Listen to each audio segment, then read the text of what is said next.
Hello, I'm David Allison of Stormy Night Games, and we have set up Dracula 1897 here today because we want to teach you how to play it. Dracula 1897 is a semi-cooperative game for 2 to 7 players. It is based on the actual novel Dracula, and in the course of the game you're going to be playing out the actual story. Of course, it's a parallel universe version of it because obviously the results might be different. So, in the original story of Dracula, being a vampire and all, he needs to rest in the soil of his native land. Now, this is easy to do in Transylvania, but not so easy to do in London. And for some reason, he has decided to move to London. The book doesn't really explain why. Perhaps he had a bad breakup, maybe he owes some back taxes, but it's something he is doing.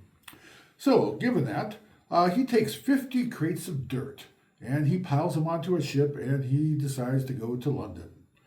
In the course of the original story, the heroes actually find 41 of these crates relatively soon. So a lot of the story is just tracking down those last 9 crates. And that is where our story in the game picks up as well. We have 9 crates of dirt, and they are all hidden in a crypt somewhere in the basement of a building. Dracula's plan is to move them to all different hideouts, or all different locations, so we'll have a variety of hideouts in which he can rest. So, right now, they are all together in one spot, and it would be easiest for the heroes to find that spot and destroy them all at once. But which spot is it in? We know it's in one of the 4 on this north side of town, or in the 4 there on the south side of town. But to figure out which one, we need to visit the red locations that are the Dracula locations, and each one of those will give us a clue as to where it is. If we were to successfully investigate Renfield at the asylum here in London, he would tell us if the building was on the north side of town or the south side of town. If someone were to venture down here to Transylvania, they were to check out the nunnery successfully, they would find out if it has a black banner or a white banner. And finally, if they were to successfully investigate at Castle Dracula, that'll tell us if the location, for example, has vines on the arch or no vines. Each of those will eliminate half the possibilities. So if you get one of them, it's down to 4. If you find 2 of them, then you're down to just 2 choices. And of course, if you get all 3, you'll know exactly where it's at. Now, if you do successfully investigate one of these locations, what you'll do is you'll get to peek at the card underneath. And this card, for example, will say, like I said, a vine or no vine. However, only you get to look at this card. Once you peeked at it, you place it back face down, and then you can say whatever you like about it. I could tell the truth. If I'm a hero, maybe I want all my friends to know it's at a location with no vines. Or perhaps I'm actually an evil player on Dracula's side, and I want to lie about it and say, oh no, go for the vine location. Or I could even tell this person the truth and whisper lies to everybody else. Whatever you want to do, the only thing you cannot do is show the card. So, like I said, once you successfully investigate one of these 3 locations, you get to peek at a card. Now, you can also investigate the other locations. If you do successfully investigate one of the other 8 locations, you can then take a card from your hand, and you're going to want to take one of the green rally cards. And each of these green rally cards will destroy a certain number of boxes. So this card, for example, will destroy 1, this will destroy 3. If I have successfully investigated, for example, here at Kingsted Churchyard, I could take this card that destroys 3 boxes and place it underneath that location. What that means is, at the end of the game, during the final chapter, we're going to check under this location, if this really is where the crypt is at. We're going to flip over this card, and this will destroy up to 3 boxes that are still in the crypt. If all 9 boxes are still in the crypt, we'd obviously have to do this a few times. But these boxes can move out. If there were only 3 left in the crypt, and this was the only card in there, that would actually succeed in destroying everything in the crypt. So again, investigating these, you get to peek at a card. Investigating these, you get to place a card. And investigating the Library of London is the only location left. If you successfully investigate this, that actually gives you an opportunity to move a crate out of the crypt somewhere else. Now, let me talk about what it actually means to investigate something. When you investigate a location, as you can see on here, they all have some random cards on them. On your turn, you can actually lay additional cards. What you're trying to do is get to a total of points that is equal to however many boxes are still here in the crypt or more. So initially your target number is going to be 9. All the green rally cards with the sun symbol on them are going to count positive. So for example, if these 2 cards were on the location, we'd have a total of 8, but we need 9, so we still would not have enough. Somebody else might have to come along and lay 1 more card before they can hope to successfully investigate. However, there are also these red thwart cards. If one of these is on the location, or anything with a moon symbol, it'll subtract from that total. So if all 3 of these cards were on there, we'd have 5 plus 3 minus 1, we'd only have 7. So we still definitely need to lay another card before we can investigate. In this deck, there are 2 other kinds of cards. We have the black despair cards. I'll talk about these a little bit more in a minute. But these also have the moon symbol, so these always count for -5. The rally cards range from 1 to 5. The thwart cards range from 1 to 5. Despair cards are always 5. Finally, there are the purple discovery cards. When it comes to investigations, these always count for 0. I'll also explain in a moment what those do. So, if you do successfully investigate, like I said, place a card, peek at a card, or move a crate, and you actually get a little bonus for successfully investigating. And I will get to that in a moment. All right, so now that we understand investigating, let's talk a little bit about some of these tokens that you see on the board. These are called courage tokens. The main thing courage tokens do is they determine how many cards, like these, that you can hold in your hand. So for example, Quincy here has 6 courage tokens, so he can hold up to 6 cards. On the other hand, we have Jonathan Harker over here. He only has 4 tokens to start. He also starts with 4 cards, so he actually cannot gain any more cards unless he gets more courage tokens first.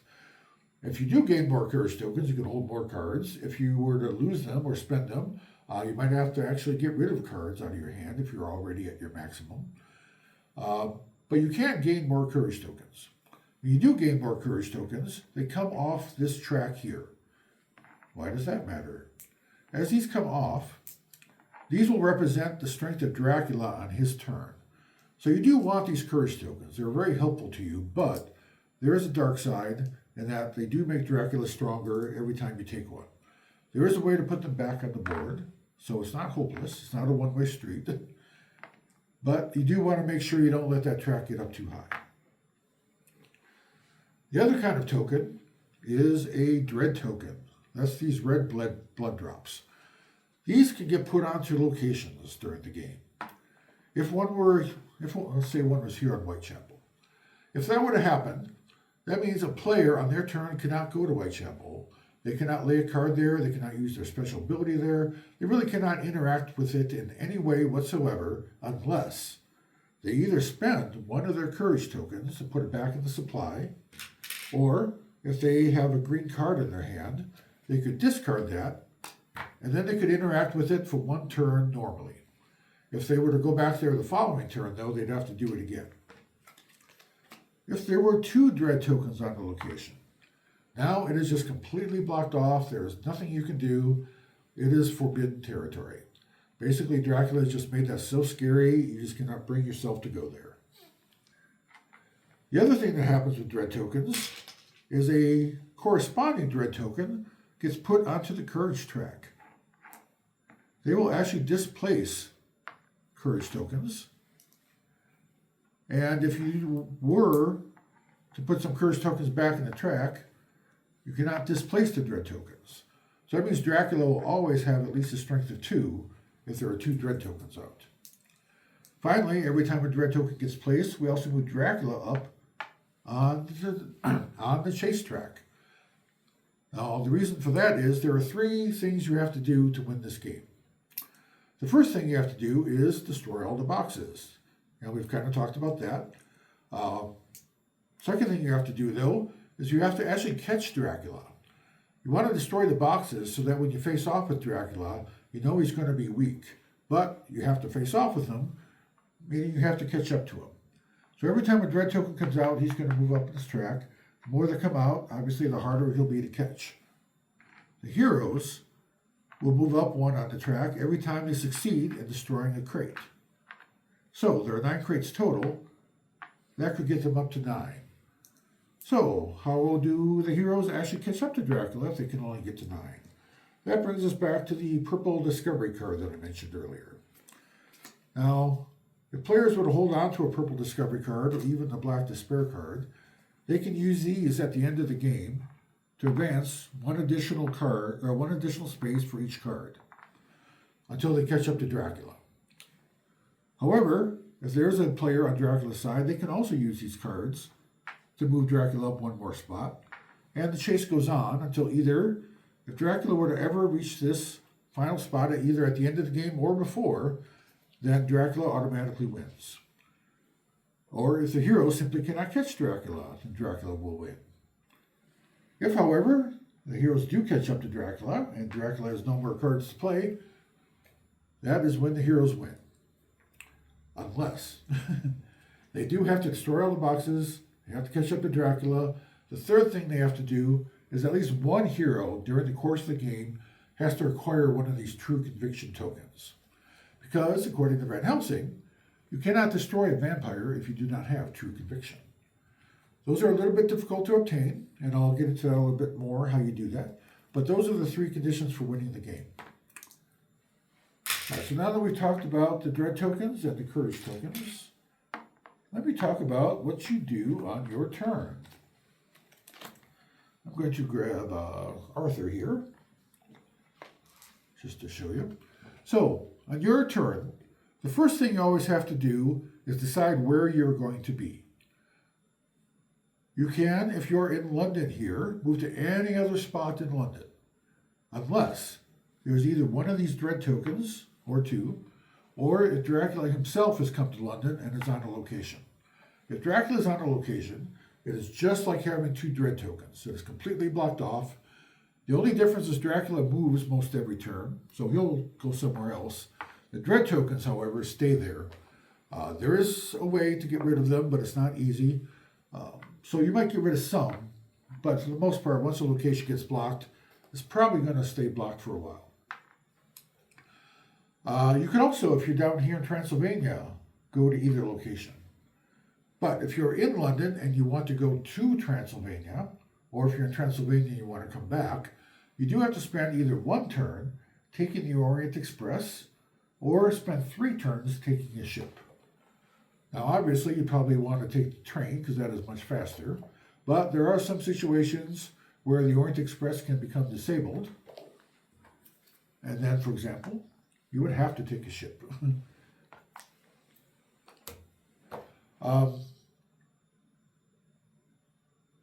So, after you've decided where you're going to be, and again, you always have to do your move first, but once you've done that, everything else in the turn you can do in whatever order you want, but you can only do each thing once.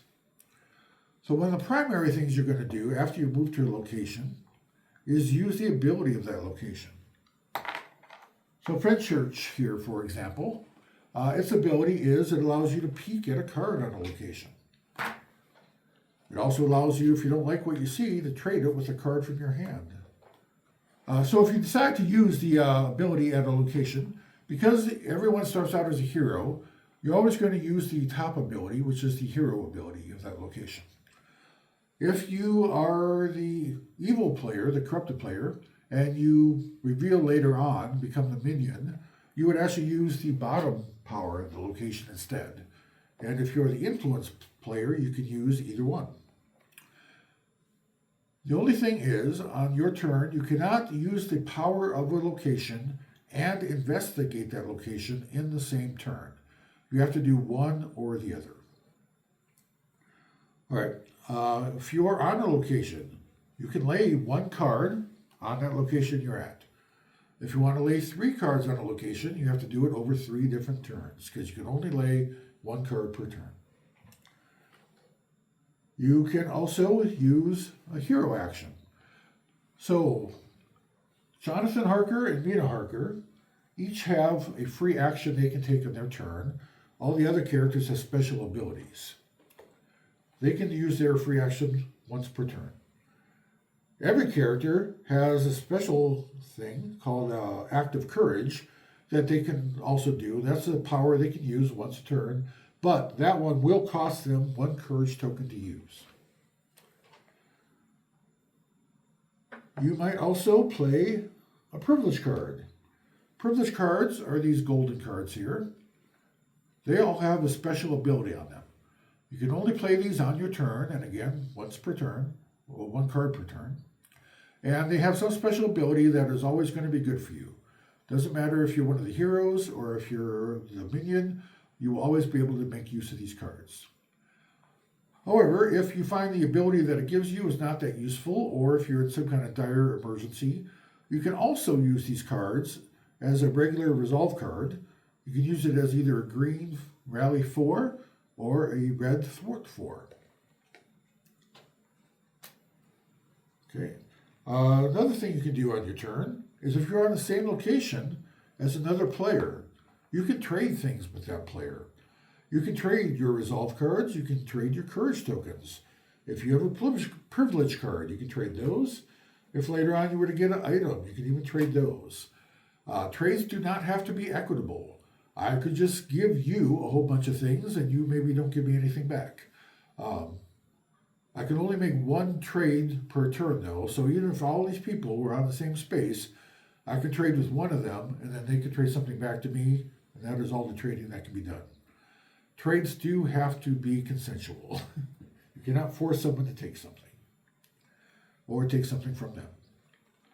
And then finally, the last thing you can do is you can make an accusation. So let me talk a little bit about who we are in this game. So in this game, every character is going to have a fate card. These are dealt out at the beginning of the game, and they're kept secret for the most part. The only one we'll know is the influence player, which in this case ended up being Quincy. Jack here, though, secretly, is a steadfast player. That means he is a hero. He will always be a hero.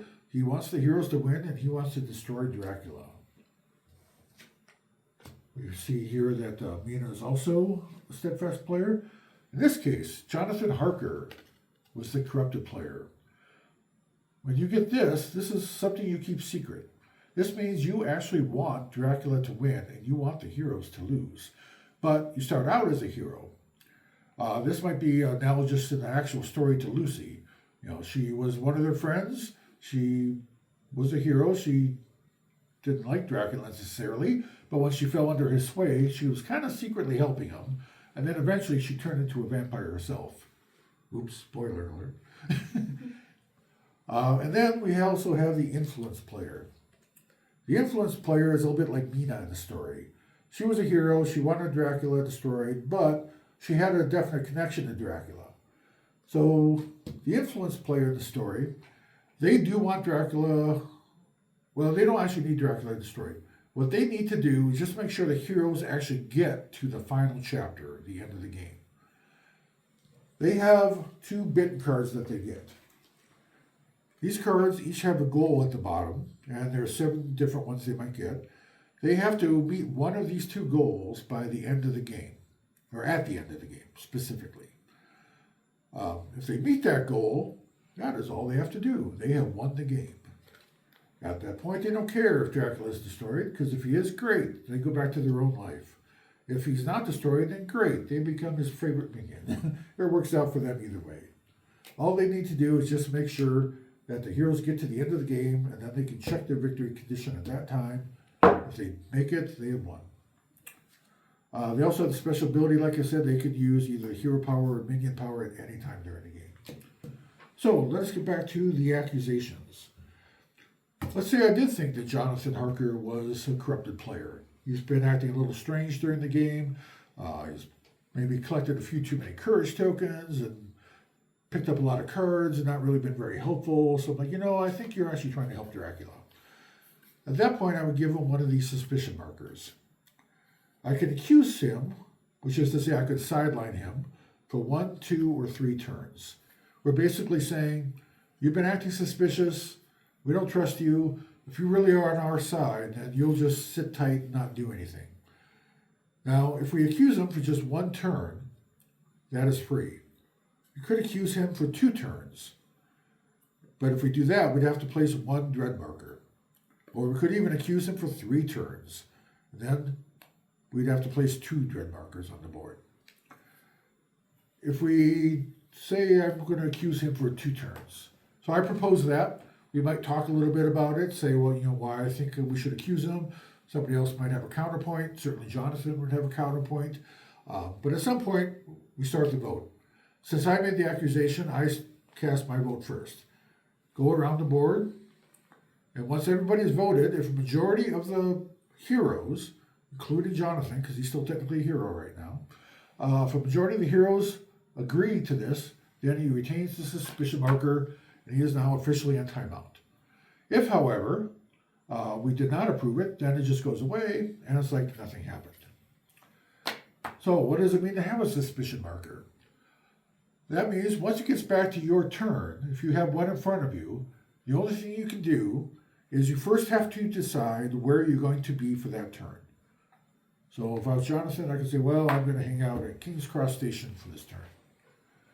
Then I turn this 90 degrees so that the 1 is out. And that is all I do. That is, if I'm a good player, that's all I can do. If I actually was the evil player, I could still do that and say, oh, I'm the good player. You sidelined me.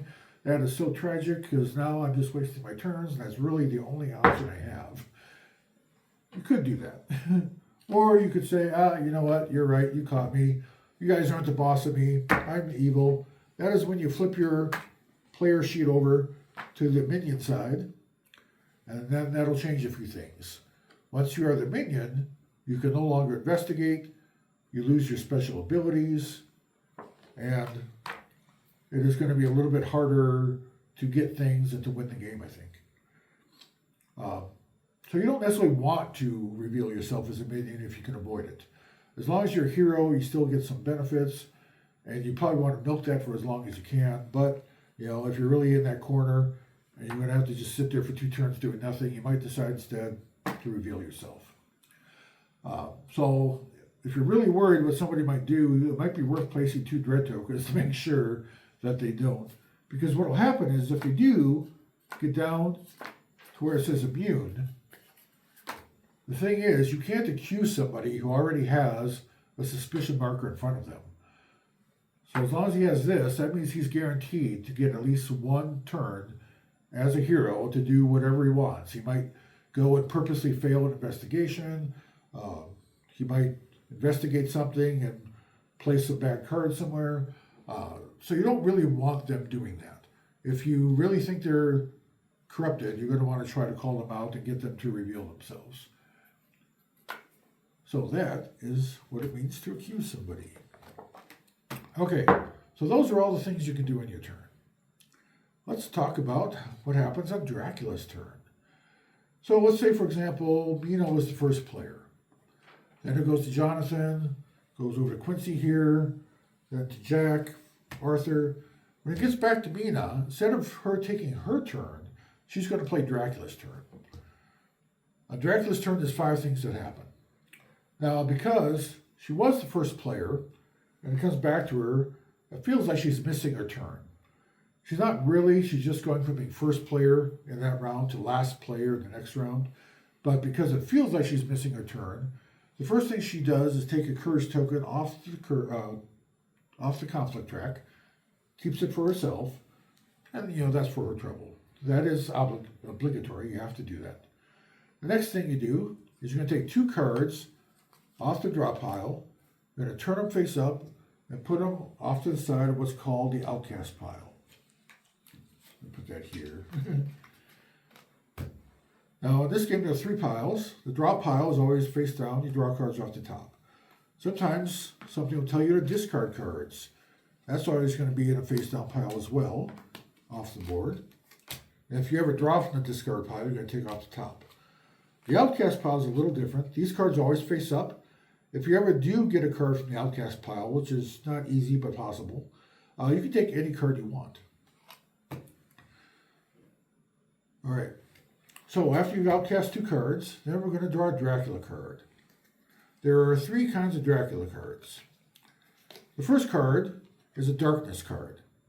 If you were to draw one of these, it just means that wherever Dracula's at the time, you're going to place a dread token. Now initially, he starts out on the ship. It's going to take him perhaps 3 turns to get to London. If he's still on the ship, or if a location already has 2 dread tokens, because that's the most it can have, then the heroes collectively decide where to place it. Generally, this is done by consensus. If there actually is a dispute, you can vote. If you still have a tie, then whoever the active player is, they would decide. All right, but wherever Dracula is, you place a token there, and then that's all that happens with that. If you were to draw a plot twist, that's the yellow card, then what's going to happen is this is Dracula trying to throw a curveball at you. He's trying to upset your plans, make things difficult. So when this happens, you're going to take a random card off the top to start up a pool of cards. All heroes can add cards to this pool. They can add them in whatever order. You can add as many as you want. I could add 1. I could see Jonathan's added 1. Maybe I'm suspicious about that, so I'm going to add another one because I don't trust what he put in. For these, again, this is like an investigation. You're going to want the green cards. Green cards will add to your total. Any red or black cards that show up with the moon symbol, they will subtract from the total. The number you're going for depends on the conflict track, and this is where Dracula's strength comes into play. So in this case, for example, he's up to 2, so our target number is 2. So if I were to place this green 3, let's say Jonathan threw in a red 2 because he's trying to sabotage us, and we have a random card. So once everybody would add their cards face down, we would know, and then we would shuffle them up, and then we would reveal these cards. I suggest doing this one at a time just for dramatic effect. So we have a green 3, so we're at 3. We have a red 1, so now we're at 2. Oh, we have a 2, so we ended up at 0 in this case. We did not make our goal of 2. Now in a plot twist, if you make the goal, you get a small benefit. But if you fail, it's usually something pretty bad. So you usually do not want to fail these. So you probably want to put as many green cards in as you can, or at least it seems reasonable. You don't necessarily want to overkill it either, because that's kind of wasting your resources, and cards are a little bit limited in this game. The other thing that could happen is an attack. And that's the orange card you might see. Now, orange cards are very similar to plot twists. If we get an attack, again, we're going to take a card off the top to start up a pool. Again, players are going to add cards to that pool, whatever order they want, however many they want. The difference is, 2 differences. The target number is still this, but we're also going to add the strength of what's attacking us. So in this case, it's going to be 2 plus 2. Our target number would be 4. The other thing that's vastly different is that instead of the green cards, we actually want red cards in this case. Red cards will actually add to the total. Green cards will subtract. We could also add a black card if we wanted to. However, for reasons I'll get to in a minute, that might be a bad idea. But it could still help you stave off an attack if you really had to. Purple cards in both cases don't count for anything. Now, let's say, for example, you were being attacked by something and nobody thought to keep any red cards because they've been trying to investigate everywhere and they were just loading up our green cards. Well, if you know you're going to fail something, you don't have to just fail it. You do have the option of putting it off for 1 turn. You can do that by placing a dread token on the board. You would decide where it goes, place it. You have now put this off for 1 turn. However, when it gets back to Dracula's turn again, that means you're going to still have to fight these bats, and you're still going to have to draw another card off the top. So you'll have 2 Dracula cards to deal with next time. But that might still be better than losing. All right, so once you've dealt with whatever the Dracula card is, finally Dracula's going to move. Initially, when he's on the ship, he's just going to move 1 spot at a time. But when he does finally get to London, he is going to go to one of the locations that has a little sunset symbol. You'll see one here, for example. There's also one on the house at Bermondsey, and there's one here at Hillingham. Once he's at a sunset location, the next time he moves, he'll go to a midnight location, which is this moon. And the next time he'll move to a sunrise location. Looks like the sun coming up over a mountain, kind of an up arrow. And then once he's done that, he'll go back to a sunset, and the cycle will just repeat. Now, like I said, there are 3 of each of those. Which one does he go to? That will depend on what color card you drew. So, for the sunsets, there's an orange sunset, a yellow sunset, and a blue sunset. If you got the attack card, that means he would go to the orange sunset. Plot twist would send him to a yellow sunset. Darkness card would go to the blue sunset. Everybody's going to have one of these player aids. On the back of the player aid, there's a little chart that kind of shows you where he's going to go. Why do you care where he's going to go? Good question.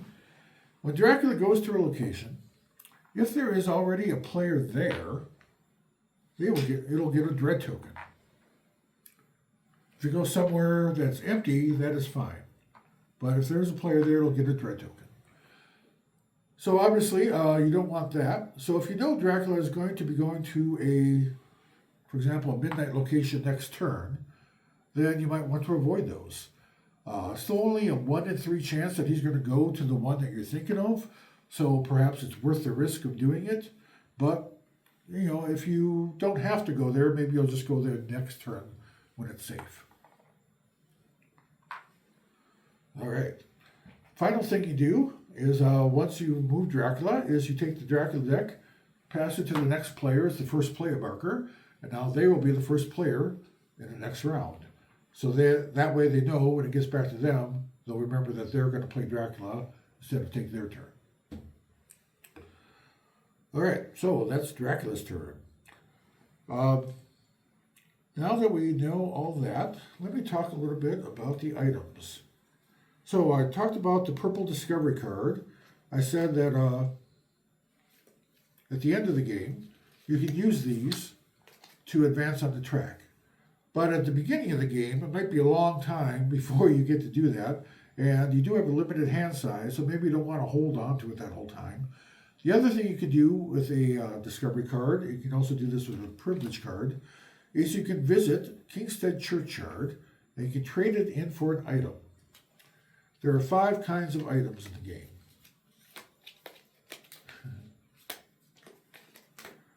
The first kind is a lockpick.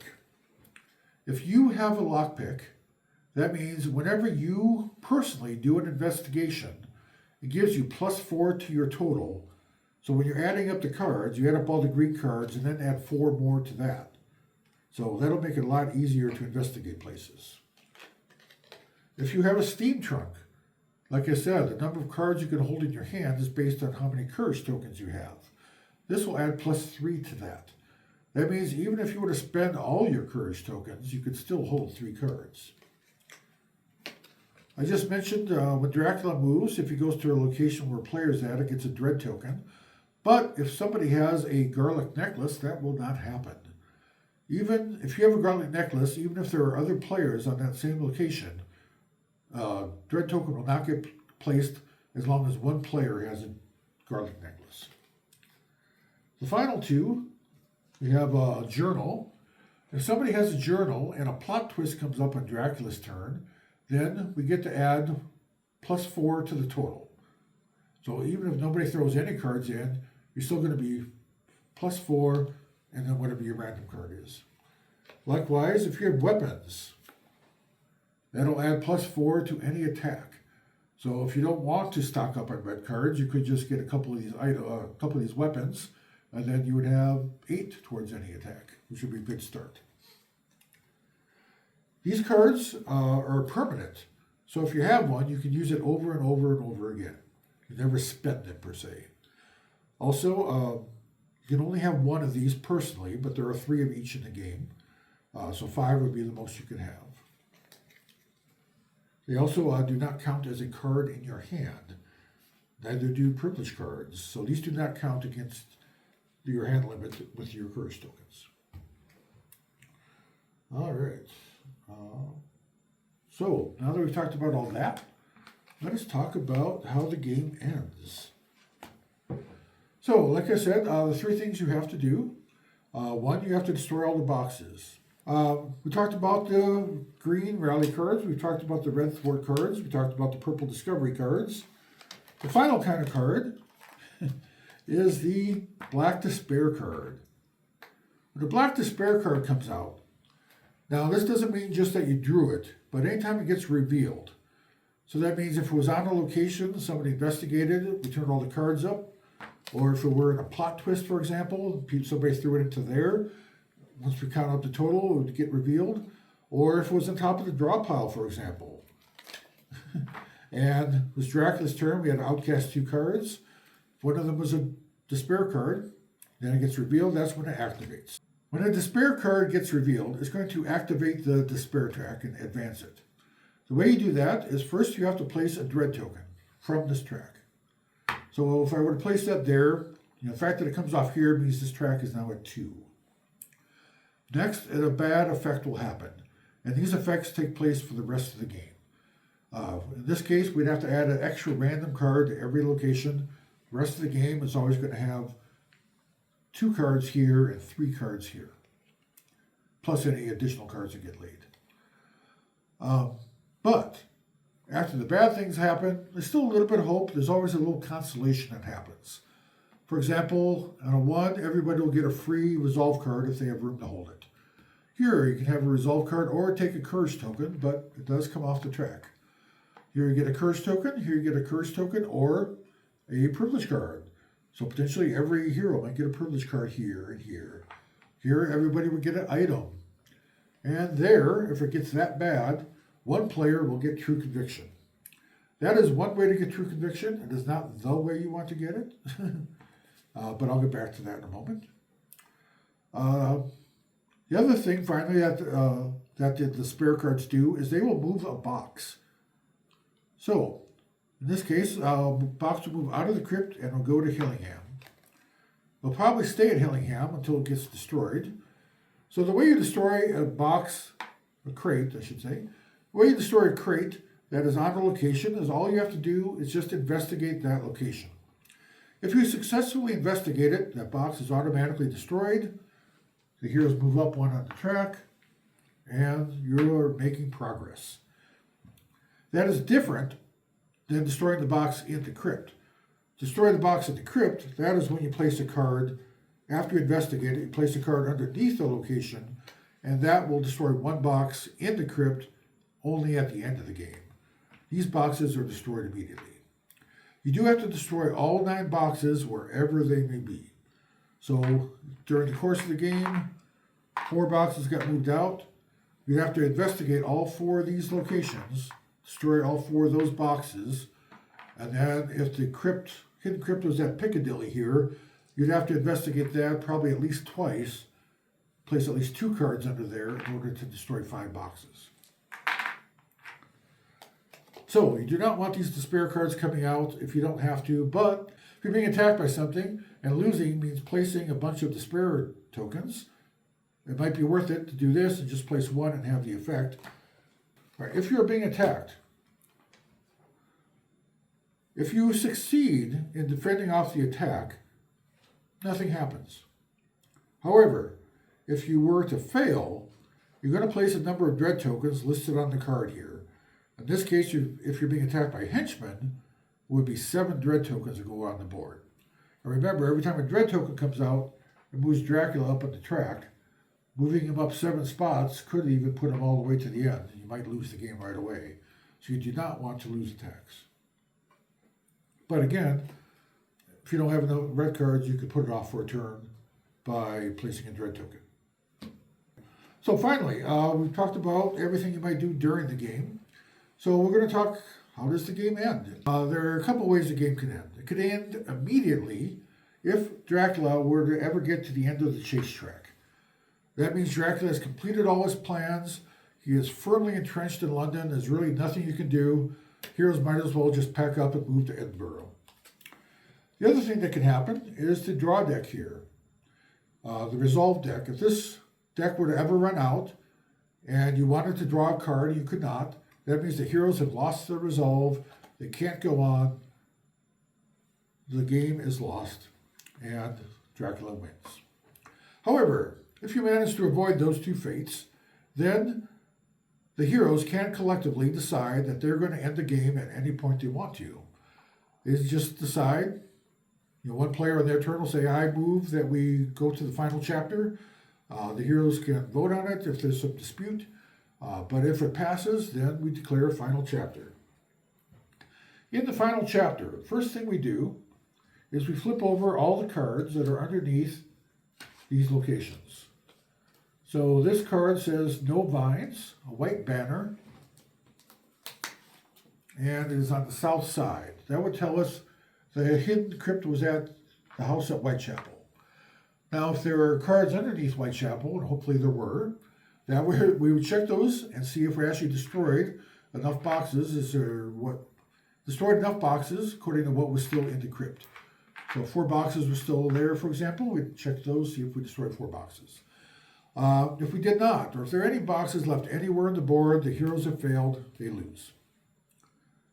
But if we actually did destroy the boxes, then next thing we do is we go to the influence player. The influence player, at that time, we are now officially in the final chapter, so they check their victory condition. Did they actually beat one of their goals? So in this case, if we have 5 players, it says we need to draw at least 8 Dracula cards during the course of the game. So we actually keep track of these on the side. If we did, they met the goal, they have won, they're done.